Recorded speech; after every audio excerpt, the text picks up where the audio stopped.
Frères et sœurs, bonjour et bon dimanche. Bienvenue à ce nouveau rendez-vous de lumière et joie. Aujourd'hui, dimanche 28 septembre 2025, nous célébrons le 26e dimanche du temps ordinaire de l'année liturgique C. La différence fondamentale entre un miroir et une vitre réside dans leur fonction. Le miroir renvoie notre propre reflet, tandis que la vitre transparente nous permet de voir au-delà. Pourtant, ils sont faits de la même matière, le verre. Quelle est donc l'origine de cette différence? Elle tient à une fine couche d'argent déposée sur la vitre qui la transforme en miroir et altère ainsi son effet. Cette transformation, frères et sœurs, est une puissante métaphore. L'argent de l'égoïsme ou de l'orgueil peut nous rendre opaques, comme un miroir centré sur nous-mêmes, alors que nous sommes appelés à être transparents, ouverts aux autres, ouverts à Dieu. Jésus nous invite précisément à cette transparence, voir nos frères et sœurs qui sont dans la détresse pour mieux exercer la charité et la compassion. C'est par la charité que nous devenons ici et maintenant les artisans de l'éternité au cœur du temps présent. En ce dimanche, le Seigneur nous invite une fois de plus à méditer sur le sens de notre passage sur terre et sur notre destinée éternelle.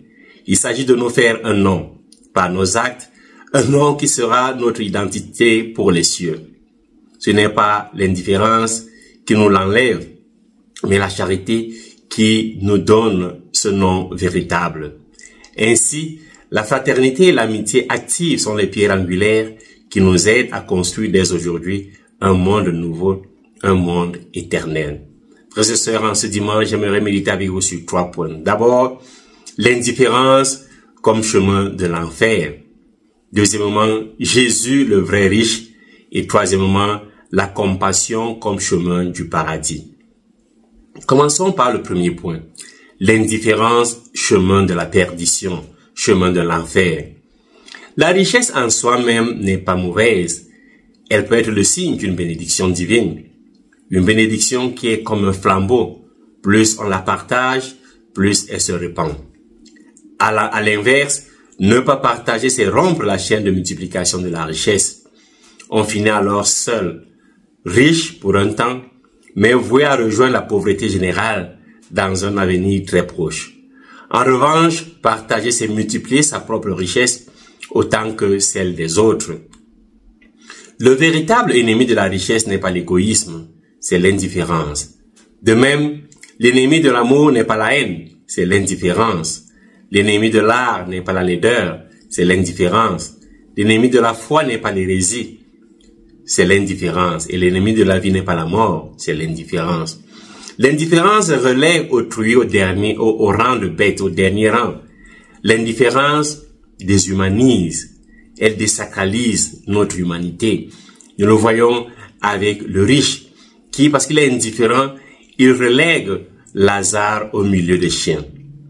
Pour que le mal triomphe, il suffit que les hommes de bien ne fassent rien. Pour que la pauvreté règne, il suffit que l'indifférence soit générale. Pour que la haine gagne du terrain, il suffit que l'amour renonce à combattre. Frères et sœurs, l'indifférence est le terreau de toutes les injustices, les discriminations, la corruption et les abus du pouvoir s'installent dès que plus personne ne s'y oppose. L'homme indifférent ressemble au riche de la première lecture, vautré sur son divan, qui mange les agneaux du troupeau et les veaux les plus tendres de l'étable. L'indifférence ouvre le chemin de l'autodestruction. Elle isole et corrode notre sentiment d'appartenance à la communauté. L'indifférence croit faire disparaître le monde autour de nous en l'ignorant. Mais c'est l'indifférent qui en réalité s'efface. Il est celui que l'on élimine. Il s'élimine lui-même.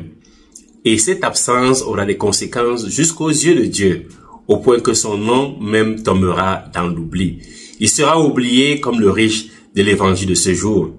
Mais celui qui n'est pas indifférent, Dieu se rappellera son nom, comme Lazare, qui n'a pas été indifférent aux chiens.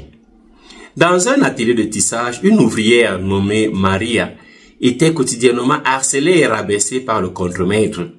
Les autres ouvriers assistaient à la scène, jour après jour, mais détournaient le regard, concentrés sur leur métier à tisser. Certains avaient peur pour leur propre emploi, d'autres se disaient que ce n'était pas leur affaire. Leur indifférence collective donnait au contremaître un pouvoir absolu. Maria, se sentant invisible et abandonnée de tous, finit par démissionner, brisée, détruite. Peu après, le contremaître, enhardi par cette première victoire, se mit à harceler une autre ouvrière, puis une autre encore. L'ambiance de l'atelier devint toxique. La peur et la méfiance remplacèrent la solidarité, la productivité chuta. Et en ne faisant rien, les ouvriers n'avaient pas seulement laissé le mal triompher contre Maria et les autres, ils avaient par leur indifférence permis à l'injustice de s'installer durablement, jusqu'à ce qu'elle les affecte tous directement. Leur inaction avait été le terreau sur lequel l'abus de pouvoir avait prospéré.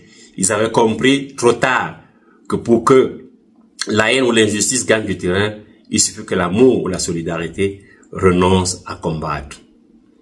Deuxième point, Jésus modèle de riche. Saint Paul nous dit dans la deuxième lettre aux Corinthiens chapitre 8 verset 9, « Vous connaissez la grâce de notre Seigneur Jésus-Christ. Pour vous, il s'est fait pauvre, de riche qu'il était, afin de vous enrichir par sa pauvreté. » Jésus incarne en effet la figure du vrai riche, non pas par l'accumulation des biens, mais par la plénitude de ses dons qu'il partage généreusement. Premièrement, la richesse de Jésus est une richesse d'origine divine.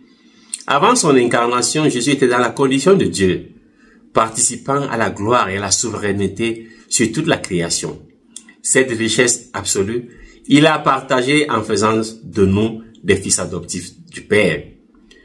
Jésus a une richesse en autorité.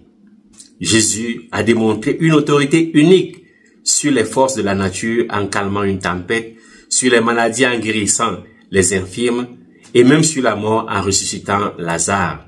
Cette autorité, comme forme de richesse immense, fut donnée aux disciples. Jésus la partagea avec ses disciples.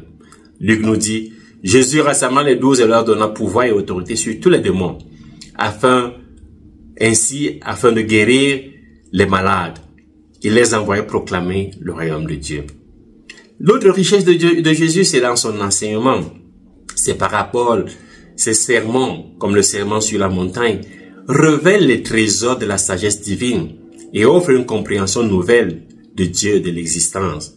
Son enseignement frappait par son autorité au point que l'on s'étonna. Mais là aussi, Jésus a donné cette richesse, a partagé cette richesse avec nous.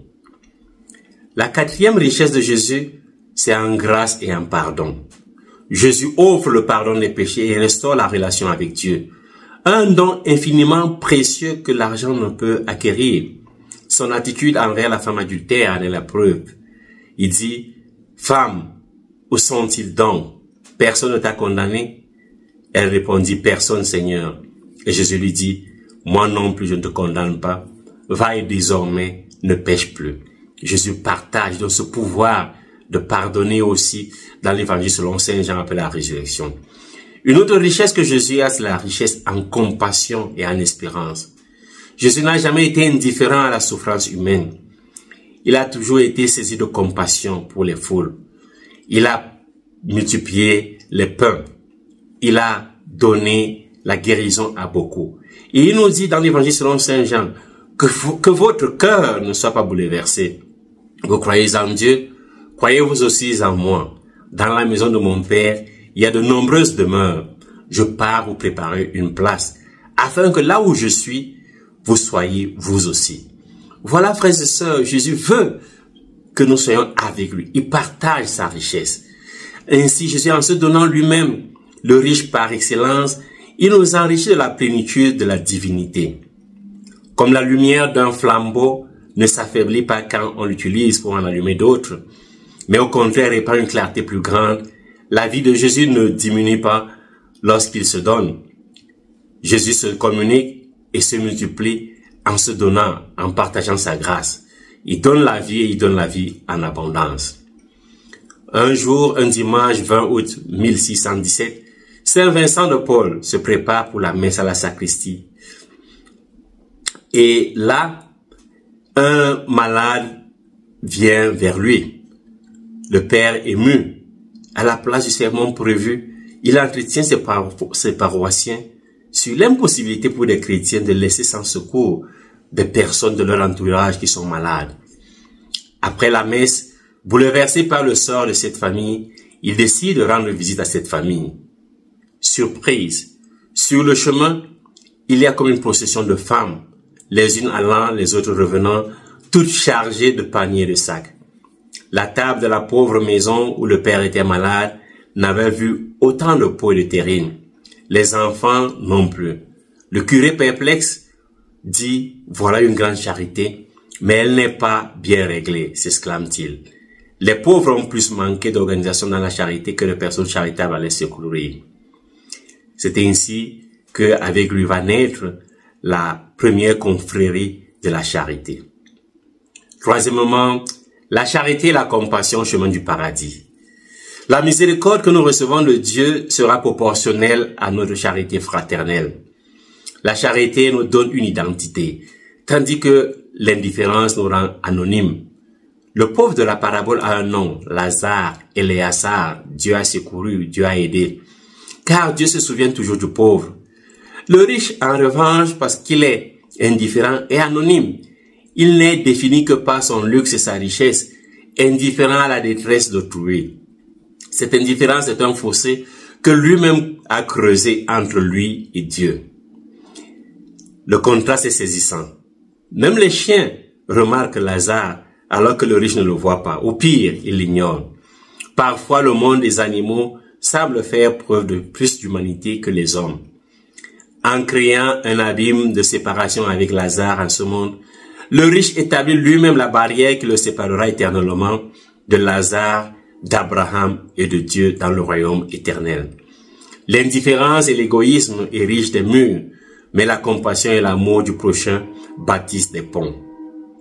Le présent acquiert une dimension d'éternité lorsqu'il est habité par la charité. Oui, frères et sœurs, notre présent acquiert une dimension d'éternité lorsqu'il est habité par la charité. En tant que disciples de Jésus-Christ, nous avons pour mission de rappeler aux hommes l'existence de la vie éternelle et l'exigence de la charité pour y parvenir. La charité, en effet, c'est faire irruption de l'éternité dans le temps présent. Elle n'est pas une option, mais le chemin. Pas une simple action, mais une disposition du cœur.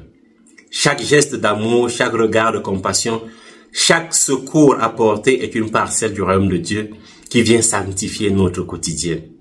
Faire la charité, c'est offrir un fragment d'éternité au cœur d'un moment de besoin, donnant une valeur infinie à un geste apparemment simple. Ainsi, à travers son style de vie, chaque chrétien a envoyé dans le monde, qui est la maison du Père, pour être le témoin de cette charité qui ouvre sur la vie éternelle. Dans une petite ville, chaque matin, Jean traversait le parc pour se rendre au travail. Il croisait le même sans-abri appelé Nicolas, assis sur le même banc. Avec le temps, Jean ne le voyait plus. Il n'était qu'un élément du décor, une silhouette floue à éviter du regard. Pour Jean, cet homme était anonyme, défini uniquement par sa condition. Un jour d'hiver particulièrement rude, Jean vit une femme nommée Rose s'arrêter, s'asseoir sur le banc et tendre à Nicolas un thermos de café chaud. Rose lui parla et pour la première fois, Jean entendit le sans-abri rire. À cet instant, sous le regard de cette femme, Jean cessa d'être Nicolas cessa d'être un sans-abri pour redevenir le Nicolas humain. Lui qui avait perdu son identité, ces gestes d'amour de Rose lui avaient rendu son identité. Jean, quant à lui, dans son indifférence, était resté l'homme pressé, un anonyme de plus dans la foule. Frères et sœurs, nous ne devons pas être indifférents, nous devons être charitables, pleins de compassion. Je termine par ces paroles de Saint Paul dans la première lettre aux Corinthiens. J'aurais beau distribuer toute ma fortune aux affamés, j'aurais beau me faire brûler vif, s'il me manque l'amour, ça ne me sert à rien. L'amour prend patience, L'amour rend service. L'amour ne jalouse pas. Il ne se vante pas. Ne se gonfle pas d'orgueil. L'amour ne passera jamais.